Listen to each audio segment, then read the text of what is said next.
Welcome to another episode of The Catholic Novel. Today we're going to talk about A.J. Cronin's Green Years. And I'm going to begin with an anecdote which I used on one of the other shows, but here it fits in perfectly. This incident took place about 30 years ago. I was at a Broadway play. At intermission, I went downstairs where they were serving refreshments, and I was alone. And I looked over, and there was this short man leaning against the wall, all alone. So I walked over to him, and I had recognized him. He was the actor, Cronin, who, in my opinion, could not give a bad performance, even if he wanted to. He was married to Jessica Tandy, and they were, really distinguished acting couple in the American theater. And he, perhaps, he more than she, also in movies, always in a character part. So I went over and I said to him, Mr. Cronin, I am Father Bob Lauder, and I have been a fan of yours since the Green Years. And he said, the Green Years? No one's even mentioned that movie to me in 20 years. And then we had a really nice discussion about movies. So the movie, The Green Years, came out in 1946. It had been, until recently, largely forgotten. Why that happens, I don't know. For a couple of years, I couldn't get a copy of it. Now it is available on DVD. And TCM plays it at least, Turner Classic Movies plays it at least once a year, maybe twice a year. It is a terrific movie. From a terrific novel, really a good novel. Story is very simple. A young boy about 7 years of age, Catholic, whose father is Catholic, his mother was Presbyterian, becomes an orphan. And he has to go to live with his mother's family, who are all Presbyterians. And in the small town in which he's going to live, there's an enormous amount of anti-Catholicism. So the novel, from beginning to end, traces this young boy's life. Going to school, he's a very good student, and eventually he gets a chance to get a scholarship to a medical school. He has to take a special exam.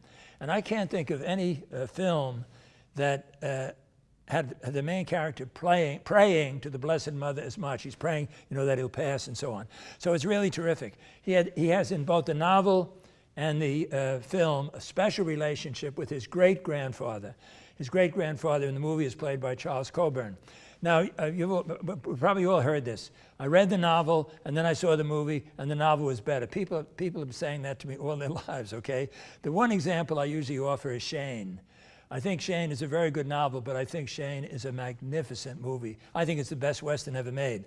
Now, both of the Green Years, I saw the movie first in 1946, and then later I read the novel. And I would say the film is as good as the novel. Okay, it may not be better, but it's as good. So one of the key relationships in the novel and in the film is the relationship between Robbie Shannon, which is the name of the young man, and his great-grandfather. And this is Robbie Shannon's description of his great-grandfather. Let me preface it by saying, I guess by what we know today, his grandfather would be an alcoholic, okay? Very lovable guy, a dreamer. As he tells the story of his life, it's all made up. He was a hero in the war. He knew very famous people and so on. And of course, he makes it all up. And when he first tells it to Robbie Shannon, he believes it all. And then he's crushed when he finds out that his grandfather didn't do any of the things he told him he did. Anyway, here is Robbie Shannon's description of his grandfather, okay? He was a large-framed man of more than average height, perhaps about 70 years of age, with a pink complexion and a mane of still faintly ruddy hair flying gallantly behind his collar. It was, in fact, red hair which had lost a little of its ardor without yet turning white. And the result was a remarkable shade, golden, in some lights. His head and mustache, which curled belligerently, were of the same tinge. Though the whites of his eyes were peculiarly specked with yellow, the pupils remained clear, penetrating and blue. Not the faded blue of Mama's eyes, that's the great-grandfather's daughter, not the faded blue of Mama's eyes, but a virile and electric blue, a forget-me-not blue, conspicuous and altogether charming. But his most remarkable feature was his nose. It was a large nose, large, red, and bulbous. As I gazed awestruck, I could think of no more apt simile than to liken it to a ripe, enormous strawberry, for it was of the identical color and was even peppered with tiny holes like the seed pits of the luscious fruit.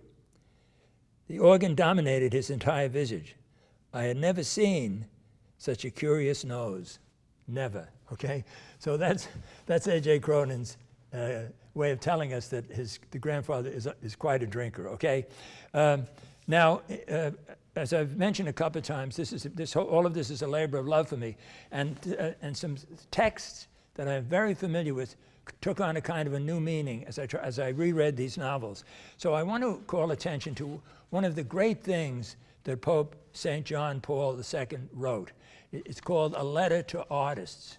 And I wonder how many, first of all, I wonder how many Catholic artists have read it. And secondly, I wonder how many other people of other faiths, or perhaps of no faith at all, have read it. It's a tremendous tribute to the greatness of an artist, what an artist does for us, okay? So I'm just going to read two brief paragraphs. God, therefore, called man into existence, committing to him the craftsman's task. Through his artistic creativity, man appears more than ever in the image of God. And he accomplishes this task above all in shaping the wondrous material of his own humanity and then exercising creative dominion over the universe which surrounds him.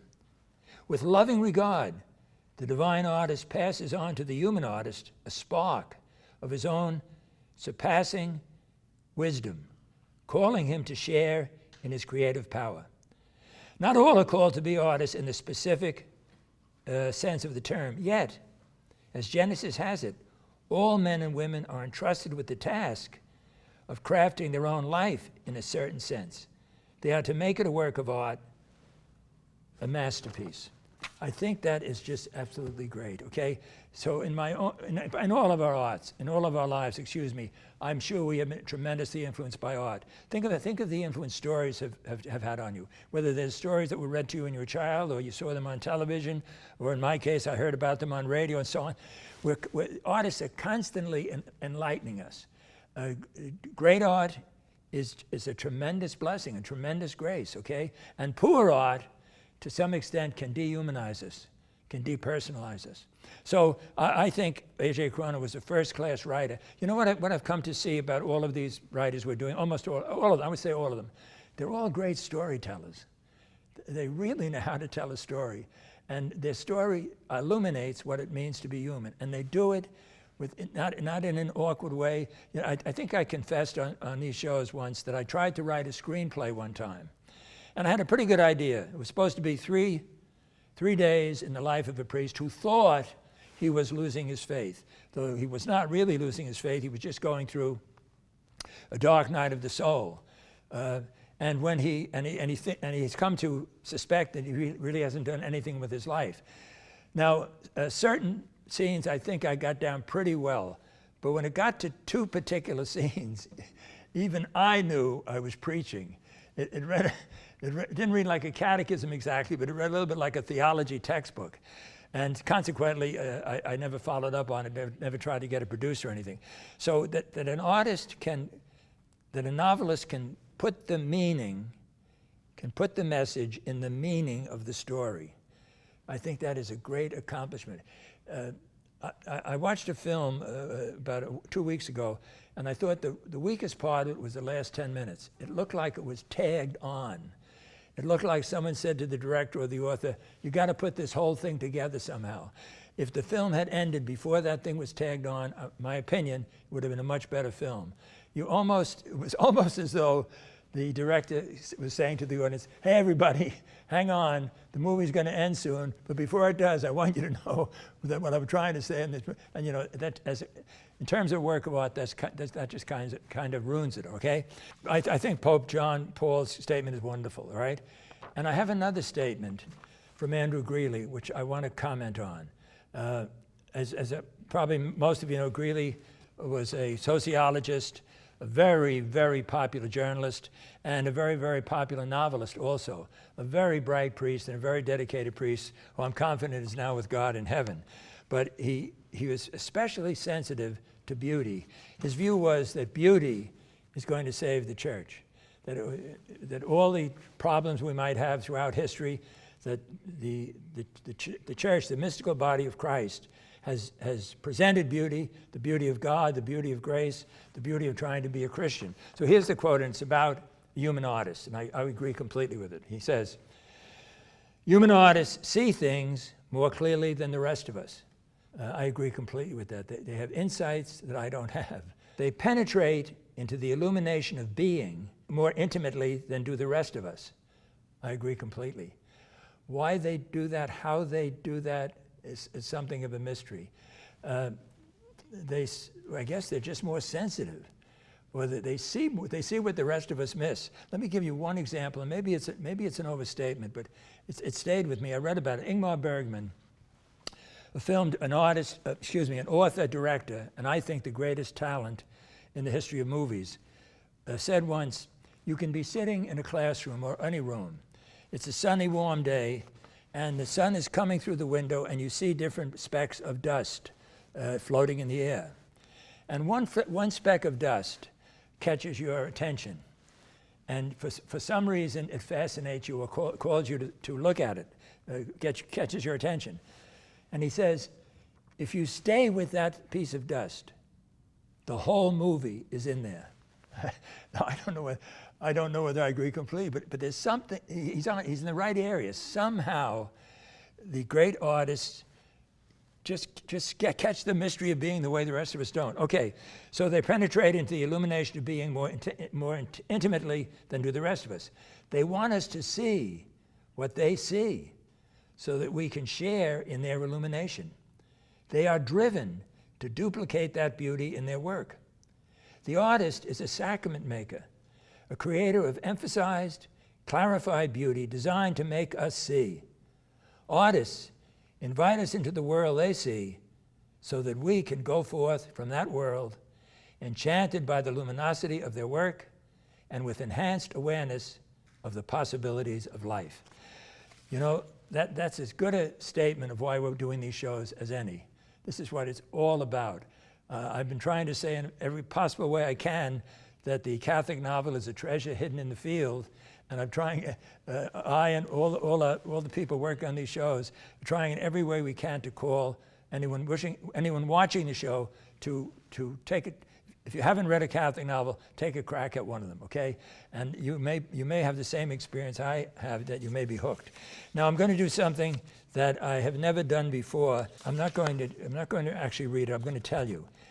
Robbie Shannon has gotten into the college, the medical school, but he's lost his faith apparently. And the local priest has been trying to bring him back into the church with no luck. He's become a free thinker. And on the last page, so if this is a kind of a spoiler alert, although you probably reading the novel could guess something like this would happen. He's walking down the street and he has no intention of going into a Catholic church. He hasn't been there in years, and it's not attractive. He no longer believes it, okay? But something moves him to go in. And he's only in there for a minute or two. Maybe he lights a candle, maybe he says a Hail Mary, something. And then as he comes out of the church, the narrator says maybe he'll fall many, many more times, but something is different. He's walking with a faster pace. It reminds me a little bit of the end of Brideshead Revisited. So I love A.J. Cronin's novels. The other one that I like very much is Keys to the Kingdom. Great storyteller, great movie was made from it. You can do it either way. You can try to watch the movie, which came out in 1946, then read the novel, or read the novel and then watch the movie. I'll be awfully surprised if you don't love both of them.